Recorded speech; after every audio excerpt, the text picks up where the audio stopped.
அன்னைக்கு ஒரு நாள் எனக்கு திடீர்னு ஒரு விஷயம் தோணுச்சு.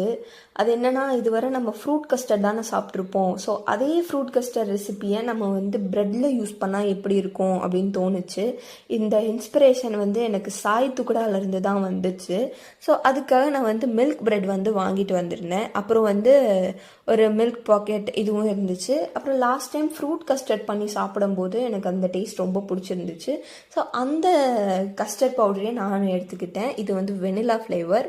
ஒரு டம்ளரில் பால் எடுத்துக்கணும். அப்புறம் ஒரு சின்ன பவுலில் நம்ம வந்து கொஞ்சம் கஸ்டர்ட் பவுடர் எடுத்து திரள் திரளாக இல்லாத மாதிரி நம்ம வந்து நல்லா மிக்ஸ் பண்ணி வச்சுக்கணும்.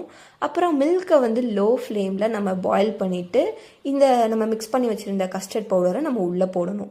இந்த கேப்பில் இது லோ ஃப்ளேமில் இருக்கும் போதே நம்ம ப்ரெட்டை ரெடி பண்ணிடலான்னு நினச்சேன். ஆனால் இது ஒரு மாதிரி ஜெல்லி மாதிரி ஆயிடுச்சு அந்த கஸ்டர்ட் பவுடர். பட் இருந்தாலும் சுகர்லாம் போட்டு நான் மேனேஜ் பண்ணிட்டேன்.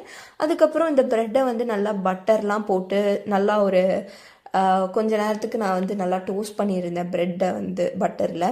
அப்புறம் இங்கே வந்து இன்னொரு சொதப்பல் நடந்துச்சு. என்னென்னா, நான் வந்து கொஞ்சம் குழியாக இருக்கிற மாதிரி பிளேட் யூஸ் பண்ணோம் அப்படின்னா நமக்கு நல்லா செட் ஆகிறதுக்கு ஈஸியாக இருக்கும் அப்படின்னு நினச்சேன். ஆனால் அதுதான் கிடையாது. அதுதான் சொதப்பிருச்சு. அப்புறம் வேறு ஒரு பிளேட்டில் ட்ரான்ஸ்ஃபர் பண்ணும்போது இப்படி உடஞ்சிருச்சு. பட் கடைசியாக நான் டேஸ்ட் பண்ணி பார்க்கும்போதெல்லாம் நல்லா தான் இருந்துச்சு.